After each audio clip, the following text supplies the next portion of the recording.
gastroenterología. El día de hoy vamos a abordar enfermedades del esófago. En realidad es un tema bastante amplio. Trato de revisar su demás temario para no mezclar algunos temas. Y vamos a ver algunas patologías de esófago relativamente frecuentes y vamos a comenzar hablando algunas generalidades muy puntuales. ¿Ya? A ver. Mm, ya. Entonces, ¿se puede visualizar bien? Sí, doctora. Sí, ya, muy bien. Eh, la grabación, porque siempre me preguntan sobre la grabación, creo que está grabando, ¿no? Y ahorita ya está grabando. Sí, está grabando, ya. Entonces, bueno, vamos a hablar sobre las enfermedades del esófago y vamos a hablar algo de anatomía a grandes rasgos. Ya.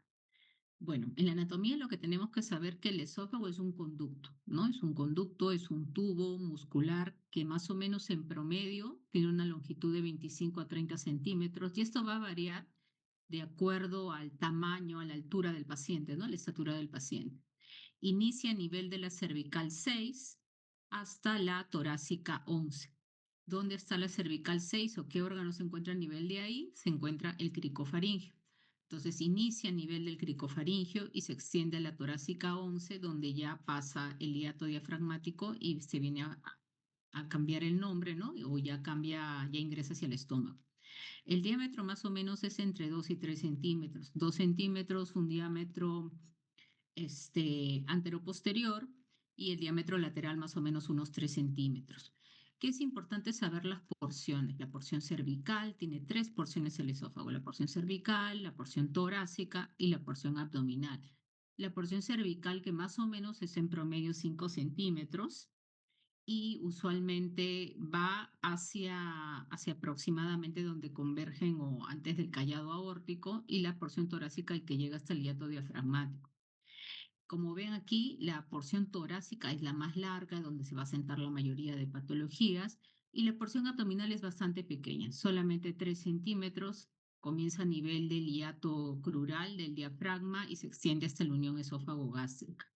Cuando nosotros hacemos endoscopías, también es importante saber que va a haber tres estrechamientos, ¿no? El esófago no es totalmente un tubo recto. Va a haber algunos estrechamientos, el cricoideo, justo donde se inicia el esófago, el bronco aórtico, porque hay una presión del bronquio izquierdo y de la aorta, del callado de la aorta, y el estrechamiento diafragmático, ¿no? Por donde se pasa por el hiato diafragmático. En lo que respecta a los esfínteres, es bueno saber que existe el esófago inicia, en la parte superior está el esfínter esofágico superior y en la parte inferior, donde termina el esófago, el esfínter esofágico inferior. Estos esfínteres, ¿por qué sirven? Porque en reposo, normalmente, el esfínter tiene que estar contraído. Es decir, si yo estoy haciendo un ejercicio, si yo estoy descansando, si yo después de haber ingerido alimentos, tiene que estar contraído porque si estuviera abierto constantemente va a salir aire o va a salir alimentos. Así que el esfínter esofágico inferior, superior, diré, es un esfínter verdadero. ¿Por qué? Porque está formado por músculos, tanto como el constrictor inferior como el cricofaringio. Dos músculos lo forman. La longitud es aproximadamente entre 2 a 3 centímetros y tiene una presión bastante alta, hasta 200 milímetros de mercurio. El esfínter esofágico inferior no es un esfínter verdadero, no es un esfínter anatómico, sino es fisiológico. O sea, no lo conforman dos músculos, lo conforma un engrosamiento de fibras lisas, de fibras musculares lisas a nivel de la unión esófago-gástrica. Es un poquito más largo y mantiene presiones menores y la función es igual. Se contrae después de haber ingerido alimentos para que estos no retornen, para que no retorne el aire, para que no retorne ningún líquido tampoco. ¿No? Entonces, anatómicamente, el tubo esofágico en la parte superior está conformado por músculo estriado, ¿no? Voluntario. Por eso es que la deglución es voluntaria, ¿no? La zona de transición entre músculo estriado y músculo liso y finalmente el músculo liso. Si nosotros hacemos un corte, vamos a ver acá el esfínter esofágico inferior que está formado, esta unión esófago-gástrica está formada por este esfínter, por el diafragma crural y por el cardias, la parte próxima del cardias. Y si hacemos un corte transversal en la pared, vamos a ver las capas. La capa mucosa, que está formado por epitelio escamoso estratificado, la capa submucosa, la capa muscular propia, que está conformada por el músculo circular interno y longitudinal externo. Y entre estos dos músculos, tanto el circular interno como el longitudinal externo, está el plexo mientérico de Auerbach, que esto es muy importante cuando hablemos de una enfermedad que se llama acalasia. Y también hay un plexo submucoso o el plexo submucoso de Meissner que se encarga más de las secreciones.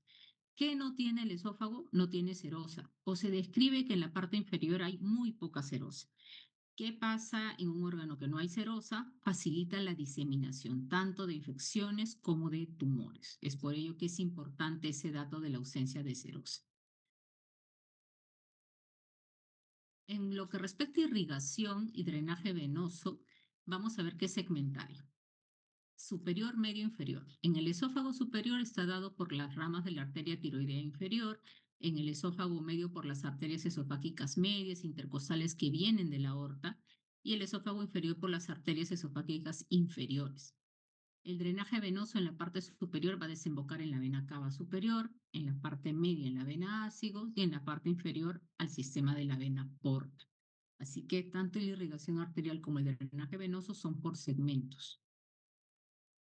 En lo que respecta a la inervación, que es importante saber que va a haber dos tipos de inervación, el sistema nervioso autónomo, tanto el parasimpático como el simpático, y el sistema nervioso entérico, que acá juega un rol importante, ese plexo mientérico de Auerbach, entre estas dos fibras musculares, circular interna y longitudinal externo. El sistema nervioso autónomo dado por el parasimpático, que es el principal, en realidad casi todo es parasimpático, dado por el nervio vago, que va a estimular la motilidad, y el simpático dado por la cadena torácica ganglionar, el plexo esofágico, que modula y también reduce la motilidad. Entonces, este es un gráfico que lo vamos a ver luego también cuando veamos algo de acalasia, que es un trastorno motor, y es un gráfico bastante, yo lo veo bastante didáctico. ¿Por qué? Porque representa cómo se forma el nervio vago. ¿El nervio vago de dónde viene? Viene del bulbo raquídeo. Pero este nervio vago tiene fibras preganglionares que vienen de diferentes núcleos. Por ejemplo, tiene un núcleo motor dorsal, que de ahí salen las fibras preganglionales hacia la musculatura lisa, que está en la parte inferior, ¿no? Del esófago, pero también tiene fibras preganglionares que salen del núcleo ambiguo. Y este núcleo ambiguo sale fibras preganglionares que van hacia la musculatura estriada, ¿no? La que vimos que estaba en la parte superior del esófago, la de la parte voluntaria. Entonces, ¿cuál es lo más importante que vamos a ver a lo largo de la clase? Es este núcleo motor dorsal, de donde salen estas fibras que van a la musculatura lisa. Aquí van hasta el plexo mientérico de Auerbach y van a hacer sinapsis con estas neuronas postganglionales. ¿Cómo van a hacer sinapsis? Van a liberar acetilcolina, estas neuronas excitatorias y estas de acá inhibitorias. Y esta neurona excitatoria va a liberar acetilcolina y esta inhibitoria va a liberar óxido nítrico y polipéptido intestinal vasoactivo. Es decir, va a mantener un equilibrio entre excitación e inhibición. Y de esta manera se va a contraer y relajar la musculatura lisa. Esto es importante entender para saber de qué se trata la acalasia, ¿ya? Así que para terminar anatomía, el drenaje linfático. ¿Por qué es el drenaje linfático tan importante? Porque tiene una peculiaridad en el esófago. Es longitudinal, va hacia lo largo de todo el esófago, pero es bidireccional. Si yo tengo una lesión en el esófago medio, el drenaje linfático puede ir hacia arriba o hacia abajo, o sea, bidireccional. Y también es segmentario superpuesto, porque se va a mezclar entre los distintos segmentos. Por ejemplo, acá vemos en la porción abdominal, vamos a drenar en ganglios gástricos izquierdos, pero también en la porción torácica inferior. Entonces va a haber una superposición muchas veces entre segmentos. ¿Qué otra cosa es importante mencionar? Drenaje por redes, porque hay una red aparte de este por segmentos, estos ganglios por segmentos, cervical, torácico y abdominal. Existe la red submucosa y la red muscular profunda, que esta es por segmentos, pero la submucosa, que es la más importante, va a discurrir a lo largo de toda la submucosa del esófago. Y esto es muy importante para la diseminación a distancia de los tumores. ¿Por qué? Porque eso explicaría por qué un tumor tan pequeño esofágico, y explicaría por qué el cáncer de esófago es tan agresivo, ¿no? Un tumor tan pequeño esofágico que solamente compromete la submucosa, podemos encontrar el cáncer puede estar en el esófago superior y vamos a encontrar un ganglio en la parte abdominal. ¿Por qué? gracias a esta red submucosa de drenaje linfático. Tumores pequeños que están en la parte proximal, pero que ya tienen estas metástasis salteadas hacia la parte abdominal. Es gracias a esa red submucosa del drenaje linfático. Y acá hay un pequeño gráfico, ¿no? Este es un T1B, es decir, una tumoración pequeña que afecta a la submucosa, pero como hay esta red de drenaje submucoso muy pequeñita, este ganglio o esta tumoración va a comprometer todo este drenaje y puede viajar hacia la parte inferior. Mientras que esos tumores grandes son más segmentarios, de hecho que obviamente va a llegar hasta ese segmento que puede ser un torácico, ¿no? Y puede discurrir hacia arriba o hacia abajo porque es bidireccional. Así que este término skip metástasis en el cáncer de esófago es que los tumores que se extienden solo en la capa submucosa, pequeños, pueden presentar extensión a cadenas ganglionares muy alejadas gracias a este plexo submucoso. En lo que respecta a embriología, solo una diapositiva, que es de la que parte de todo. Lo que tenemos que saber que tanto el tubo digestivo como respiratorio parten de un tubo común. ¿Y qué es lo que pasa en la cuarta semana? ¿Qué es lo que pasa en la cuarta semana? Se va a formar este divertículo o este brote pulmonar. Es decir, y el pulmón se va a formar a partir de este brote. ¿Qué es lo que pasa entre la cuarta y sexta semana? Se va a formar un tabique, o sea, una división entre la parte digestiva y la parte tráqueo-pulmonar. Y en la sexta semana ya existe una separación. En la sexta semana se va a separar ya el tubo digestivo del tubo traqueal y en la décima semana ya se restablece la luz, se fusionan las vacuolas en el interior del intestino. ¿Qué es lo que pasa en estas patologías del desarrollo embrionario? Es que a veces no se separa. No hay una separación entre la parte digestiva y la parte respiratoria. Entonces se forman las llamadas fístulas, las comunicaciones, porque no hay una separación total. ¿Y qué es lo que pasa en la décima semana si no se fusionan las vacuolas? Sucede lo que es atresia, es decir, no hay permeabilidad del conducto y se cierra totalmente y se forman las atresias esofágicas. Así que, ¿cuáles son las anomalías? ¿Cuáles son las anomalías más frecuentes del desarrollo? Vamos a ver qué son las atresias y las fístulas.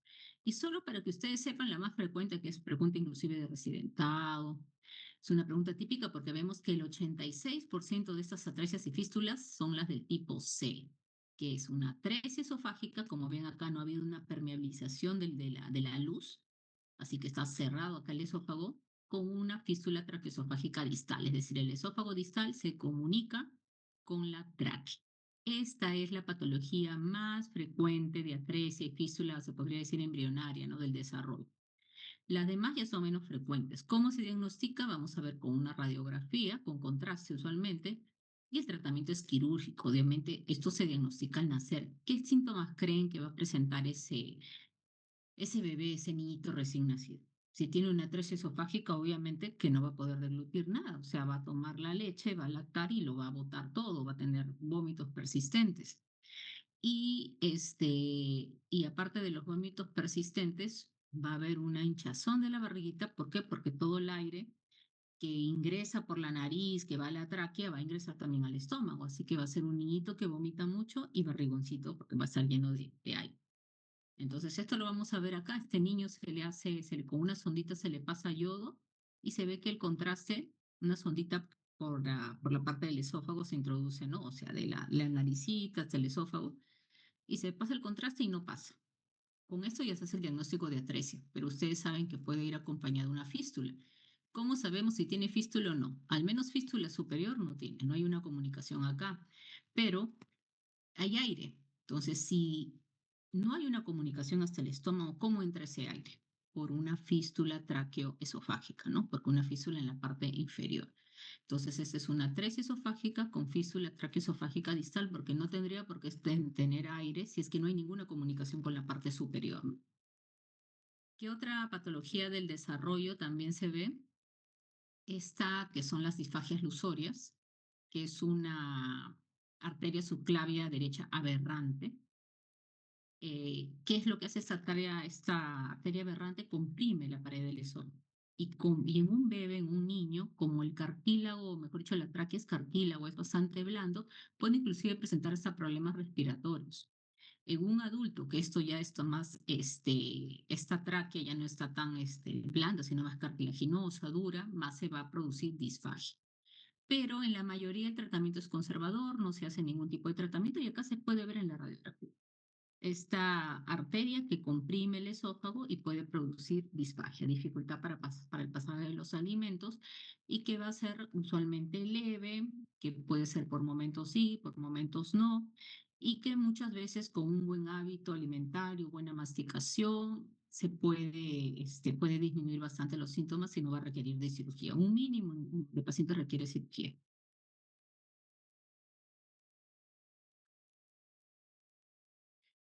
Ahora ya hablando de trastornos motores. Entonces, una de las enfermedades también relativamente importantes, se podría decir, dentro de toda la patología esofágica, es los trastornos motores.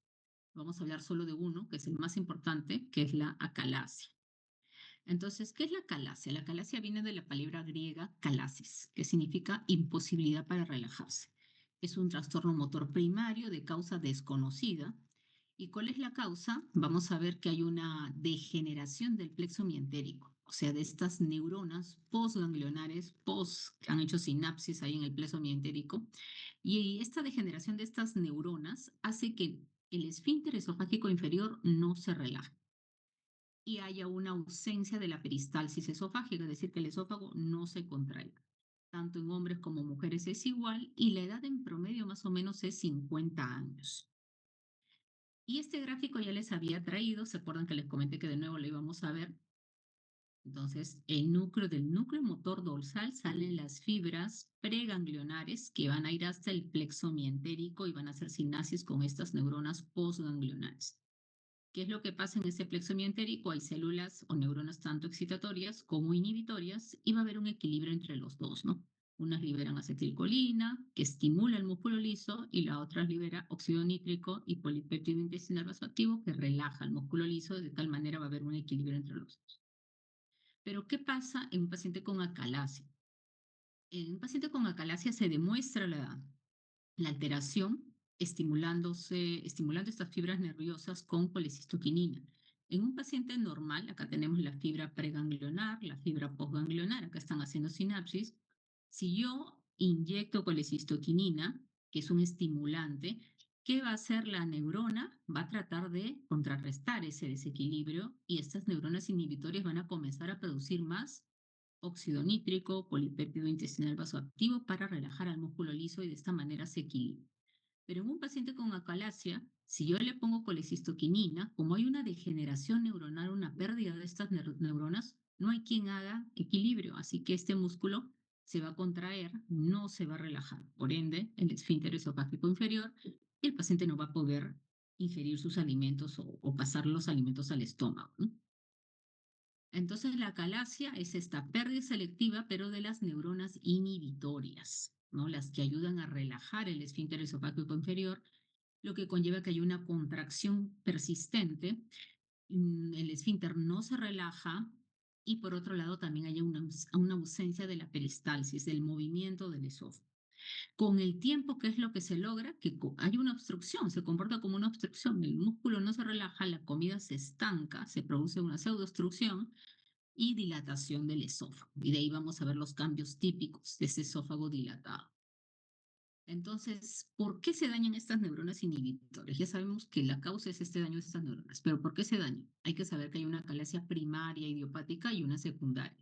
En la primaria, la hipótesis autoinmune es la que cobra más relevancia. Hay una infiltración de linfocitos en ese plexo mientérico, asociación con ciertos complejos de histocompatibilidad y la hipótesis viral, que en muchas teorías dicen que es el gatillo. Es decir, el virus del herpes simple, o varicela zóster, o sarampión, o citomegalovirus, lo que hacen es, en un individuo genéticamente predispuesto, hace que se desencadene una respuesta inmune, como las que vemos acá. Se produce una liberación de citoquinas, células proinflamatorias y finalmente una neurodegeneración de esas neuronas inhibitorias postganglionares, ¿no? Otra hipótesis es la neurodegeneración primaria que sucede con la edad, similar a otros trastornos neurodegenerativos como por ejemplo el Parkinson, y una pérdida progresiva por la edad, ¿no?, de esas neuronas inhibitorias. En la acalasia secundaria, o la llamada pseudoacalasia, ella vendría a ser una consecuencia, ¿no? O sea, ya no es un daño a ese nivel de las mismas neuronas inhibitorias, sino es una consecuencia de otra cosa, ¿no? En este caso, neoplasias. Cáncer que compromete el plexo, los adenocarcinomas de la unión esófago-gástrica, infecciosa, la enfermedad de Chagas, ¿no? Por el Trypanosoma cruzi, y las otras menos frecuentes infiltrativas por amiloidosis, neurológicas o postquirúrgico porque hay un daño a ese nivel. Y esto es una pseudoacalasia, es un paciente con un esófago dilatado, con signos de inflamación, porque la comida se queda acumulada, como vemos acá también en la cromoendoscopía, y en a nivel del esfínter esofágico inferior parece que no se dilata, ¿no? Es decir, parece que hay una ausencia de relajación. Se ve una disminución de la luz a nivel del esfínter. Esto puede ser por dos causas. Uno, por la calasia, porque el esfínter no se relaja. Puede ser por una estenosis, por una compresión de una lesión, una tumoración. Y esto se demuestra acá. Hay una tumoración, por acá se ve a nivel del cardias, y esto es lo que hace producir la pseudoacalasia. O sea, no es una enfermedad motora, sino hay un tumor a nivel del cardias. ¿Cómo es la presentación clínica? Lo principal, disfagia. Y acá viene un dato muy importante, la disfagia tanto para sólidos como para líquidos, usualmente para los dos. Y eso es la diferencia de una disfagia obstructiva, estructural. Entonces, la disfagia tanto sólidos para líquidos es característica de una disfagia motora, que es por la motilidad, porque recuerden, si no hay relajación del esfínter esofágico inferior, no va a pasar la comida, ni sólidos ni líquidos, porque no se relaja. A diferencia de que cuando hay una tumoración de repente a nivel del cardio, ¿no? Del esfínter esofágico inferior hay un tumor, va a pasar el agua. O sea, no va a haber disfagia líquidos, pero sí va a haber disfagia sólidos progresiva mientras el tumor va creciendo.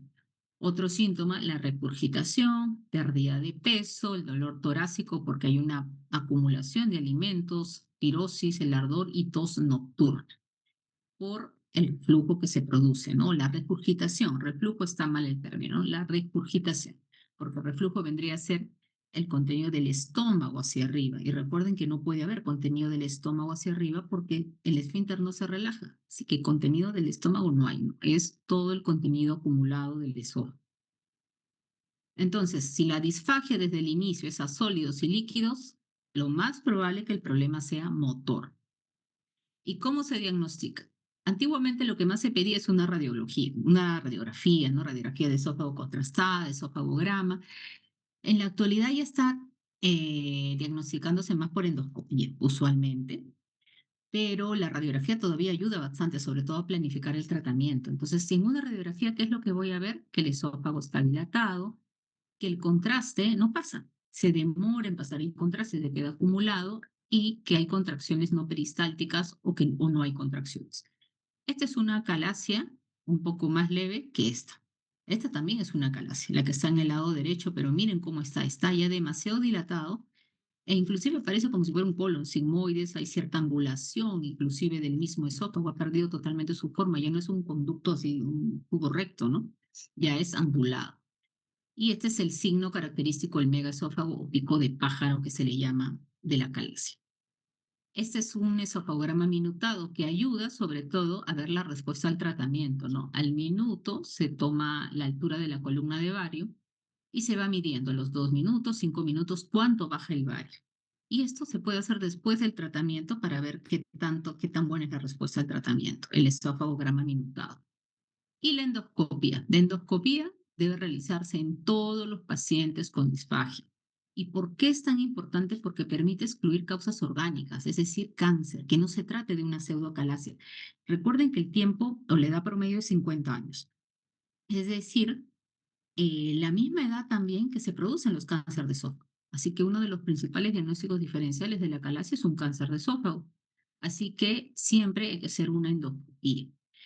El cuerpo usualmente del esófago está dilatado, como ven acá, inclusive la saliva está estancada, la mucosa puede estar normal o también puede estar inflamada porque se ha quedado restos de comida y hay una dificultad en la apertura del cardias, como vemos acá. Este es el signo de la roseta que se le llama. El cardias no se abre, se ve como si fuera un labio así, ¿no? Totalmente cerrado, ¿no? Y que no se abre. Eso se llama el signo de la roseta. Pero si uno empuja con el endoscopio, esto se va a abrir. A diferencia de una pseudoacalasia, ¿no? Por un cáncer, Obviamente, si es algún tumor, uno va a presionar y va a ser difícil o va a ser difícil, bastante complicado. A veces no se puede pasar si es un tumor lo que está ahí, ¿no? Pero en una calasia simplemente el endoscopio vence la resistencia y puede pasar. El diagnóstico gold estándar es la manometría de alta resolución. ¿Qué hace la manometría? Mide presiones a lo largo de todo el esófago. Y esta es una manometría de una persona normal, mide las presiones. Ven como acá es 0, que es la presión más baja, está en azul, y en moradito es la presión más alta. Entonces mide presión a lo largo de todo el esófago. Se usa varios sensores, usualmente, es una sondita que se introduce por la nariz, y acá se ve abajo, miren el bolo alimentario cómo pasa. Conforme pasa el bolo alimentario, acá inicia el bolo alimentario, es decir, acá hay una presión baja. ¿Por qué? Porque el bolo alimentario logra pasar el cricofaringio, es decir, para que pase el cricofaringio, la presión tiene que bajar, ¿no? Pasa el cricofaringio. Pero ¿qué es lo que pasa después? Se contrae, la parte superior va contrayendo para empujar ese bolo alimentario y va pasando el bolo y como ven acá se va contrayendo, contrayendo, empujando al bolo hasta que el bolo desaparece y se pasa al estómago. Entonces, esta es una manometría de un paciente normal. Entonces, la manometría evalúa el esfínter esofágico inferior principalmente y la contracción, la peristaltis de todo el esófago, ¿no? Aquí representa todo el esófago al momento que pasa el bolo alimentario. ¿Qué es lo que mide en términos ya más técnicos el IRP? Que es la presión de relajación integrada, que es la que mide la relajación del esfínter esofágico inferior, y la peristalsis. Ve si las ondas de contracción del esófago están coordinadas o no están coordinadas. Y eso es importante para ver los tipos de acalasia que vamos a ver. Según la clasificación de Chicago, hay 3 tipos de acalasia. Esto de repente no es necesario que ustedes de repente se lo aprendan de memoria, pero sí tienen que saber que hay 3 tipos. Y el tipo 1 es la clásica, la del libro, la aperistalsis, o sea, no se mueve el esófago, no hay presión a nivel del esófago y la imagen mental es como un esófago muerto, nada de presión. La respuesta al tratamiento usualmente es una respuesta intermedia. El tipo 2 vendría a ser la más leve. Todavía hay presurización panesofágica, o sea, una presión a nivel del esófago, el esófago se llega a comprimir, hay mejor respuesta al tratamiento, y la tipo 3 es la desordenada, contracciones prematuras, espásticas desordenadas, un esófago súper hiperactivo y es mucho más difícil de tratar. La tipo 3 es bastante difícil de tratar. Entonces aquí estamos en gráfico. La tipo 2, o mejor, comencemos con la tipo 1, lo que está en medio. La tipo 1 es la que está en medio, que es la del esófago muerto. Y miren la manometría. Literalmente es un esófago muerto. Todo está en azul y azul significa la presión más baja. No se contrae nada. Entonces es la que tiene más o menos una respuesta intermedia al tratamiento. No hay ninguna contracción. La del tipo 2, la del tipo 2 que está acá, que es la primera, que es la que tiene mejor respuesta al tratamiento, hay una presurización, hay un incremento de la presión esofágica. No hay peristalsis, es decir, no hay una contracción del esófago en sí, pero hay un aumento de la presión. Entonces, acá se ve, ¿por qué? Porque azul es la presión más baja, acá está en amarillo, verde, o sea, sí hay incremento de presión, pero no hay peristalsis. Y acá, como ven ustedes, perdón un ratito, y como ven ustedes, en todos los 3 tipos, en el 1 y en el 2 y en el 3, no hay relajación del esfínter esofágico inferior y tampoco hay peristalsis.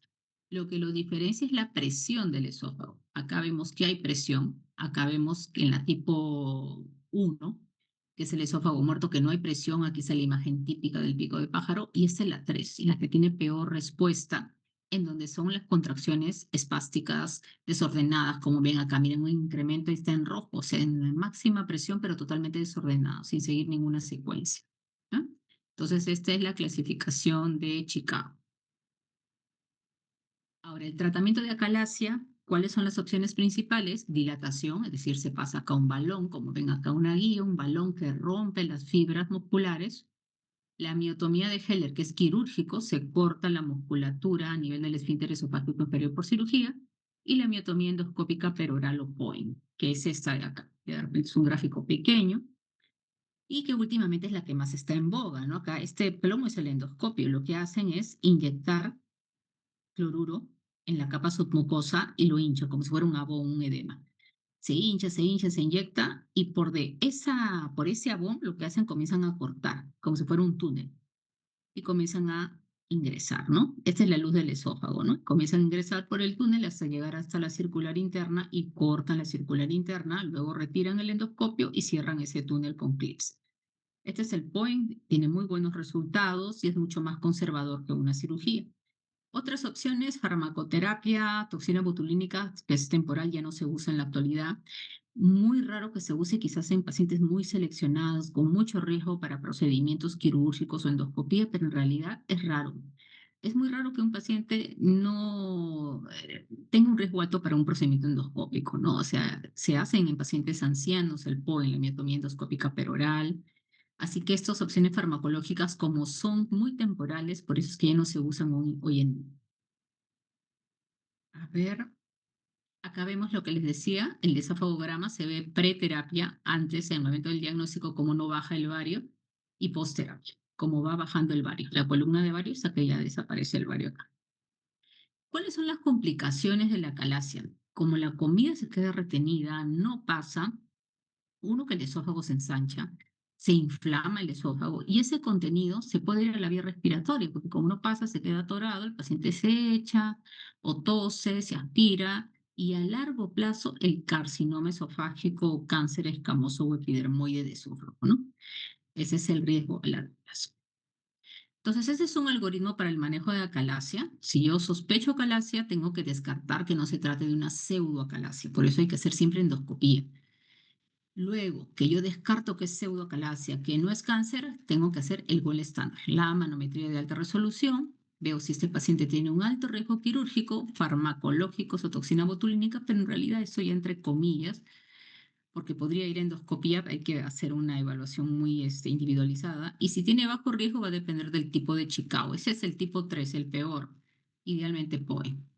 Y el subtipo 1 y 2 puede ir a dilatación, puede ir a cirugía y si falla, se puede ir a la otra opción. Antiguamente se hacían muchas dilataciones, pero se ha visto con las dilataciones que cuando pasan los años, el paciente puede requerir más sesiones, mientras que en el POE, con una sola sesión basta. Es bien raro que se requiera otro POE, no otra miotomía endoscópica. En lo que respecta a trastornos estructurales, vamos a ver que hay estos famosos anillos musculares o los anillos mucosos, es decir, en el caso de los anillos mucosos, que es el más frecuente, el anillo de Chasky, que se forma a nivel de la unión esófago-gástrica en la parte distal, acá como ven en la radiografía, en la parte distal. Esto frecuentemente está asociado a hernias hiatales, a reflujo, se postula que es como un mecanismo de defensa del cuerpo que forma este anillo mucoso para protegerse del ácido. A veces no da síntomas, solo da síntomas y produce ya una estenosis menos de 13 milímetros. Y el tratamiento es, como ven acá, la dilatación. ¿Qué otra cosita podemos ver en el esófago? Las membranas, que a diferencia de los anillos no son anulares, no comprometen toda la circunferencia, sino son, acá como ven acá, en semiluna. Solamente afecta una parte. No suelen circunscribir toda la luz, sino se extienden lateralmente. Y acá se ve en la radiografía contrastada también una pequeña membranita. Y estas membranas esofágicas superiores, también el tratamiento es con dilatación, son frecuentemente en la parte superior y están muy asociadas a anemia ferropénica. Y este es el síndrome de Plummer-Vinson, el síndrome de Plummer-Vinson, que afecta principalmente a mujeres y esto sucede por deficiencia de hierro, y una deficiencia de hierro que produce una alteración en la mucosa, luego cicatrización y se producen estas membranas. Y tiene una triada, ¿no? De disfagia, obviamente producida por la membrana, anemia ferropénica y las membranas esofágicas, ¿no? Podemos agregarle otras cosas más, también coilónica que se ve acá en el dedito, la queilitis angular también, que se produce a los bordes de los labios.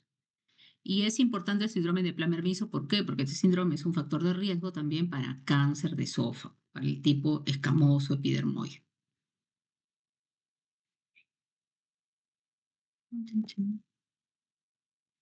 Los divertículos hay de tres tipos. Puede ser por pulsión, los mixtos y por tracción. El más frecuente por pulsión es el faringoesofágico de Schenck. Este faringo esofágico se produce ¿dónde? Entre las fibras del constrictor inferior y del cricofaringio. Hay como una debilidad entre estos dos músculos y el esófago comienza a salir por ahí, acá como ven el gráfico de abajo, y sale hacia afuera. Eso es el divertículo. Y acá en la endoscopía se puede ver, donde está acá la sonda, es la luz del esófago. Y lo que está acá abajo es el divertículo, que está en la pared posterior. La pared posterior está abajo. Entonces, el tratamiento es cortar esto, hacer una septotomía. Cortan esto y ya se restablece la luz del divertículo. Acá en la radiografía también se ve, ¿no? Cómo este es el divertículo. Y miren la luz tan chiquita. Por eso a veces cuando uno ingresa con endoscopio, uno se mete al divertículo y se mete y no pasa. Por eso en las disfagias orofaringias, o sea, en esas dificultades para iniciar la deglución, para comenzar la deglución, a veces es mejor tener una radiografía esofágica primero, contrastada. A diferencia de las esofágicas, ¿no? Que las patologías están abajo.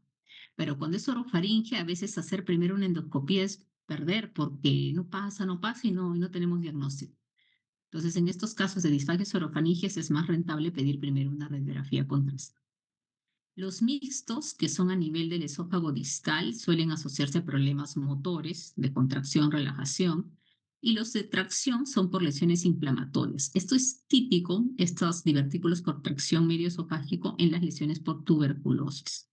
Ya a veces divertículos que se forman en la parte media, o a veces son varios divertículos se forman que es por la parte inflamatoria, por contigüidad, ¿no? En tuberculosis. Y por último, vamos a hablar de las neoplasias malignas de esófago. ¿Qué tenemos que saber en las neoplasias malignas? Que los más frecuentes son los tumores epiteliales, 90-95%, carcinoma escamoso, adenocarcinoma. Los tumores no epiteliales son mucho menos frecuentes y dentro de esto mucho menos frecuente están los tumores estromales, que son los GIS, leiomiosarcomas, linfomas y los carcinomas metastásicos. Si a ustedes les preguntaran cuál es el cáncer que hace más metástasis al esófago, es el cáncer de mama y es por contigüidad, igual que pulmón. Y otro que está un poco más alejado es el melanoma y ya por último el riñón. Pero el más frecuente es el cáncer de mama, ¿ya? Si uno ve un tumor en esófago y que está sospechando que esto es por metástasis, usualmente por cáncer de mama. Ahora, en Perú, ¿qué es lo que pasa? Este es un dato de la Globocan, que es el último que se publicó en el 2022, donde se ve que en el Perú el cáncer más frecuente es próstata, el segundo en frecuencia es mama. O sea, en mujeres, diré en varones, próstata, en mujeres mama, ¿no? Pero en términos globales, próstata es más frecuente que el de mama. Tercero, estómago, colon recto, cuello uterino, sí, cuello uterino, los linfomas. Y en el puesto número 23, que está dentro de los otros, está el NM de esófago. O sea, no es un tumor muy frecuente en el Perú. La distribución, ¿cómo es? El escamoso, usualmente, porque saben, ¿no? Que hay el carcinoma escamoso y el adenocarcinoma. El carcinoma escamoso está más en el tercio medio y el adenocarcinoma más en el tercio inferior. El carcinoma escamoso es el más frecuente. En varones es más frecuente que en mujeres, ahí está la relación 2:3:1, sexta década de la vida, usualmente está relacionado con un estatus socioeconómico bajo, va a variar mucho de acuerdo a la región, por eso existe una zona que le llaman el cinturón de cáncer de esofágico del Asia Central. En la región de China, Irán, es una de las regiones con más cáncer esofágico que hay, y ahí es donde se ha estudiado más los factores de riesgo para cáncer esofágico del tipo escamoso. ¿Cuáles son esos factores de riesgo? Y eso es bueno que lo sepan no solamente para el examen, sino también para la vida, porque en la actualidad la idea es medicina de prevención. Obviamente podemos salir con podemos tener una predisposición genética, contra eso no vamos a hacer nada, pero sí hay otras cosas que podemos hacer. Deficiencias nutricionales. Está muy ligado a déficit nutricional de vitamina A, C, E. Una buena alimentación podría ayudarnos. Evitar el consumo de bebidas muy calientes. Y esto es lo que se ha visto en esa zona del Asia, de China, de Irak, que consumen mates demasiado calientes y se produce un daño térmico crónico. Las nitrosaminas, alimentos conservados, salados, las conservas. Estas nitrosaminas que se forman externamente también cuando se exponen demasiado al calor, las cosas que se fríen demasiado, el aceite que se deja demasiado, y también condiciones de mucha acidez dentro del cuerpo también se puede convertir en nitrosaminas. Los embutidos. los ahumados, el jamón, las carnes curadas tan ricas, los hot dogs, todos estos conservados tienen nitrosaminas. Entonces, la exposición a factores medioambientales como las nitrosaminas que ya hemos mencionado, el consumo de alcohol y tabaco. Entonces, si uno quiere hablar de evidencia científica, ¿qué es lo más riesgoso para cáncer de esófago del tipo escamoso? Los factores medioambientales, es decir, nitrosaminas, consumo de bebidas calientes, déficits nutricionales y alcohol y tabaco. Eso es lo más frecuente, o sea, el que tiene mayor factor de riesgo para cáncer de esófago. Pero existen también otras enfermedades que mencionamos, acalasia, Plummer-Vinson, la tilosis, que es la queratitis palmoplantar que se ve acá en la foto. Es un desorden genético. Esofagitis cáustica, aquellos pacientes que han ingerido cáusticos en algún momento por muchos años pueden degenerar a cáncer. Un cáncer de cabeza y cuello, es decir, que tenga cáncer en otra parte de la laringe, de repente podría tener en esófago años después virus del papiloma humano, asociado al BPH o astrectomía parcial previa. El adenocarcinoma, en cambio, es menos frecuente, pero en países occidentales como Estados Unidos y Europa es el más frecuente. Más en varones que en mujeres, y acá es un dato importante. Miren la diferencia, a diferencia del carcinoma escamoso de la relación de 2:3:1, está haciendo una relación de 6:8:1, es mucho más frecuente en varones. Más de 50 años van a ver que son pacientes de raza blanca, usualmente obesos. Acá vamos a ver los factores de riesgo, pero esta es una fotito que les traje porque este es el CARDIAS y el cáncer está justo ahí, ¿no? Para que se acuerden que el adenocarcinoma más está en la parte inferior. Y estos son los factores de riesgo. El esófago de Barrett a la cabeza es el factor de riesgo más importante. ¿Y qué es el esófago de Barrett? Es la metaplasia intestinal, el esófago distal secundaria a un reflujo continuo, un reflujo crónico. Y hay esta secuencia, ¿no? Reflujo, esófago de Barrett, displasia, porque el esófago de Barrett no necesariamente tiene displasia, sino metaplasia. Pero esa metaplasia se puede convertir en displasia y luego en cáncer. El reflujo gastroesofágico crónico, por eso esos gorditos usualmente tienen mucho reflujo que se levantan en la noche tosiendo, eso puede producir Barrett, displasia y cáncer. El tabaco, si bien es cierto, es un riesgo menor que el escamoso, pero también hay un riesgo y obviamente la predisposición genética que siempre está en todos los cánceres. La clínica es igual, no tanto para el adenocarcinoma como el carcinoma escamoso. Quizás de repente podría variar en que la disfagia en un carcinoma escamoso podría ser más orofaringia, más inicial, mientras en un adenocarcinoma la disfagia es más distal, porque más está en la parte distal, ¿no? Odinofagia, anorexia, pérdida de peso. Puede haber también otros síntomas tipo parálisis de cuerdas vocales, que no es tan frecuente, tos, neumonías recurrentes por la obstrucción y a veces sangrado, que obviamente si hay sangrado, eso se convierte en una emergencia y ya cambia bastante nuestro algoritmo de manejo. ¿Cómo se hace el diagnóstico? Endoscopía y biopsia. Acá tenemos un carcinoma epidermoide en tercio medio y un adenocarcinoma justo a nivel del cápside. Acá vemos que tenía su esófago de Barrett. Miren su lengüeta que tiene acá, ¿no? Que esta mucosa rosa salmonada, lo más probable que sea un esófago de Barrett. ¿Por qué digo lo más probable? Porque el diagnóstico de esófago de Barrett es histológico, es con biopsia. Si yo veo endoscópicamente esta mucosa rosa salmonada hasta arriba, es una sospecha de esófago de Barrett. La estadificación, este gráfico me gusta mucho porque es bien didáctico, en T1, mucoso, submucoso. El T2 hasta la muscular, el T3 hasta la adventicia y el T4 que compromete órganos vecinos. Entonces, ¿cómo hacemos la estadificación? Tomografía, resonancia, dependiendo de lo que vamos encontrando, pero primero es tomografía. A veces hay que hacer tomografía por emisión de positrones. ¿Y por qué? Porque a veces hay ciertas dudas, sobre todo si hay metástasis o no. Por ahí encontramos un nódulo pequeño en pulmón inespecífico, no sabemos si es metástasis o no es metástasis. La tomografía por emisión de positrones puede ayudar. La ecografía endoscópica o ecoendoscopía también es útil en algunos casos, sobre todo iniciales, o sea, tempranos, que de repente quiero saber si lo puedo sacar por una disección endoscópica, que es un procedimiento de endoscopía también para sacar tumores cuando son muy pequeños, y hago esta ecografía endoscópica para ver el compromiso de las capas y ver si hay ganglios, ¿no? Definir para dónde va a ir el tratamiento. En algunos casos es útil. Ese es el conocido TNM, TNMT, tamaño, N de ganglios, M de metástasis, que es para todos los cánceres. Esto es difícil aprendérselo de memoria, y normalmente uno lo tiene que tener y ahora tenemos dispositivos electrónicos a la mano, ¿no?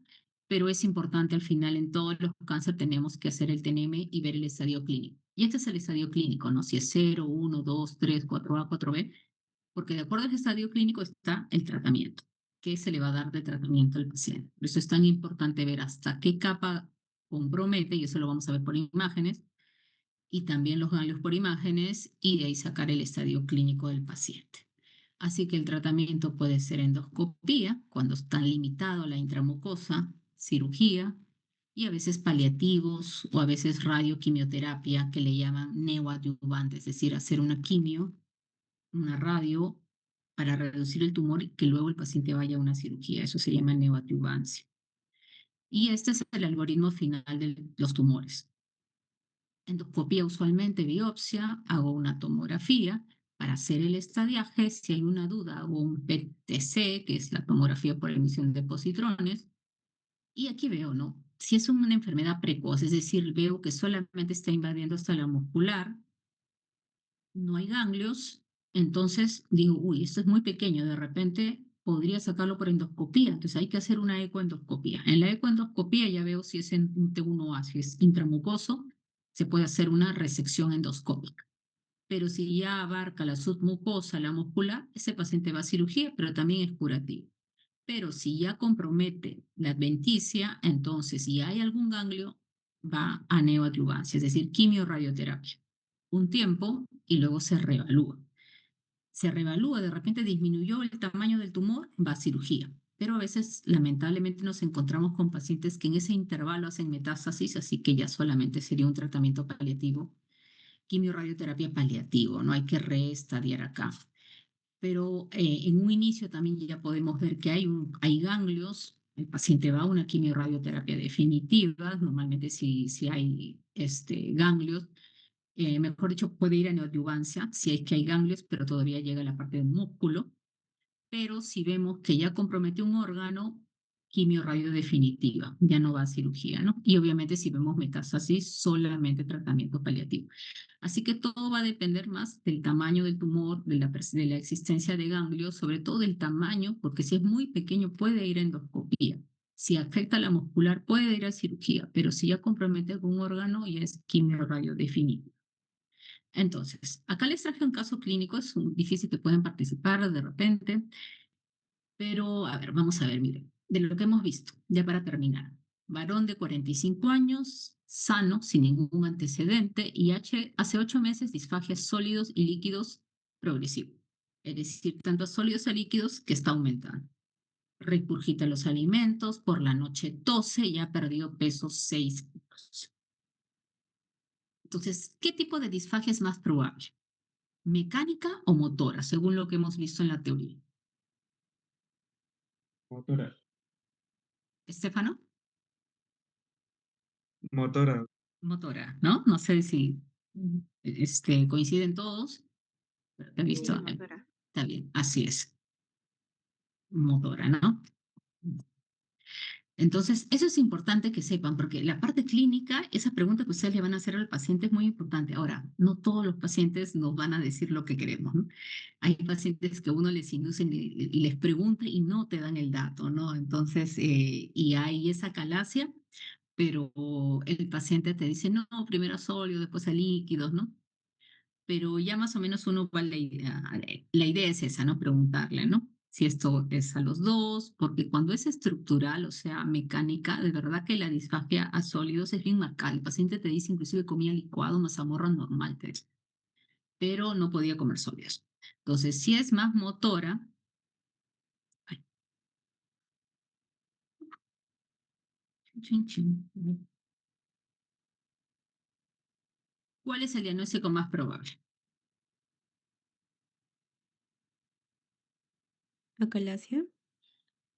Ujú, acalasia, ¿no? ¿Por qué? Porque tenemos que buscar las causas motoras, ¿no? Ahí cáncer de esófago es mecánico. El anillo esofágico también es mecánico, pero es un anillo que usualmente está en la parte inferior y el divertículo también es algo estructural ahí, ¿no? El divertículo, el de Senker, sobre todo te da es ese paciente que tiene mal aliento, que refiere que deglute la comida y después se regresa, inclusive y lo vuelve a deglutir, ¿no? Tiene esta característica, ¿no? ¿Y cuál es el estudio que confirma el diagnóstico de acalasia? El que confirma Manometría. la manometría, ¿no? La manometría de alta resolución. Pero acá les hago otra pregunta. Si bien es cierto, la manometría me confirma, pero ¿qué estudio es muy importante para descartar pseudoacalasia antes de que vaya a manometría? Endoscopía. La endoscopía, así es, porque puede tratarse de un tumor ahí y yo estoy haciéndole manometría a un tumor, ¿no? Entonces va a ser totalmente, va a salir todo errado el resultado, ¿no? Entonces, eso es importante. Y acá el último casito, en este caso es una mujer, 62 años, disfagia progresiva sólido, sensación de alimento atorado, también pérdida de peso y hay ese antecedente importante de que es fumadora, ¿no? En este caso, el tipo de disfagia, ¿cuál sería? Mecánica. Claro, en este caso es mecánica. Lo más probable es que se trate de, ahí tengo que descartar lo motor, ¿no? Obviamente acalasia, espasmo esofágico, Cáncer. un cáncer, ¿no? Por la edad, el tabaquismo, la pérdida de peso. Usualmente la membrana esofágica me puede dar pérdida de peso, ¿sí? Pero no me darían ese antecedente de tabaquismo. No es usual que se presente un paciente de 62 años, usualmente se presenta en gente más joven, mujeres jóvenes, relativamente jóvenes con neoferropenia, cáncer de esófago. Siempre con a veces es bueno, los exámenes a veces no necesariamente sacamos nota el que lee un montón, ¿no? Sino el que tiene cierto criterio. Tú tienes que buscar, ¿no? ¿Qué te está diciendo la pregunta o qué dato no te da, ¿no? Porque hay uno que decía, sí, pues, pero la membrana también podría sentir todo eso, ¿no? Pero el dato de ese antecedente de tabaquismo es por algo. Entonces siempre hay algún dato, no en exceso o en defecto, pero hay un datito que te están dando. Luego, ¿cuál sería el primer estudio a realizar en este paciente? Endoscopía. Claro, endoscopía. En la actualidad, endoscopía. Si de repente estábamos años antes, qué sé yo, hace algunos años, algunos hubieran comenzado con un esofagograma, ¿no? Porque no todos tenían disposición de endoscopia. En la actualidad todo el mundo, o sea, todos los centros casi tienen endoscopia. Antiguamente no, solamente hospitales grandes. Y hasta llegar a un hospital grande, entonces en un centro de atención primaria se hacía esofagograma. Y, y si se trata de un cáncer de esófago, ¿cuál sería el más probable? ¿Carcinoma escamoso o adenocarcinoma? Famoso. Escamoso, ¿no? Por el antecedente de tabaquismo, aunque el adenocarcinoma también había un factor de riesgo, pero es menos potente que para el cáncer, para el cáncer escamoso. Y la ubicación, si es un escamoso, ¿en qué parte del esófago creen que estaría con más frecuencia? Si yo hago la endoscopía, ¿dónde lo encontraría? ¿Dónde creen? Más frecuentemente. Si lo mencionamos, ¿no? Tercio medio. Esófago medio, así, esófago medio, puede ser también superior, ¿no? Entonces, más o menos por ahí, está bien. ¿Ya, chicos? Bueno, eso en realidad sería todo. Como les digo, es un tema bastante largo, inclusive hay cosas que no incluyo porque ya siento que es demasiado, porque como el tema es tan enfermedades de esófago, puede ser por cualquier cosa, inclusive infecciones, candidiasis. Entonces hay algunas cositas, pero que en el camino las pueden ir viendo, sobre todo en infecciosas de repente, ¿no? Por eso la parte de infección no he tocado. ¿Ya? Así que igual para el examen yo no hago cosas rebuscadas, yo creo que hay que preguntar lo que les vaya a servir para su carrera en general, ¿no? Estas cosas son, lo que le he mencionado, son importantes, que les va a servir, no hablamos de muchas cosas, datos, tipo números, porcentajes, incidencia, prevalencia, porque esas cosas nos vamos a olvidar, ¿no? Pero la idea de cómo estar frente a un paciente, identificar la disfagia, cómo estudiarlo, eso es lo que no se nos debe de olvidar, ¿ya?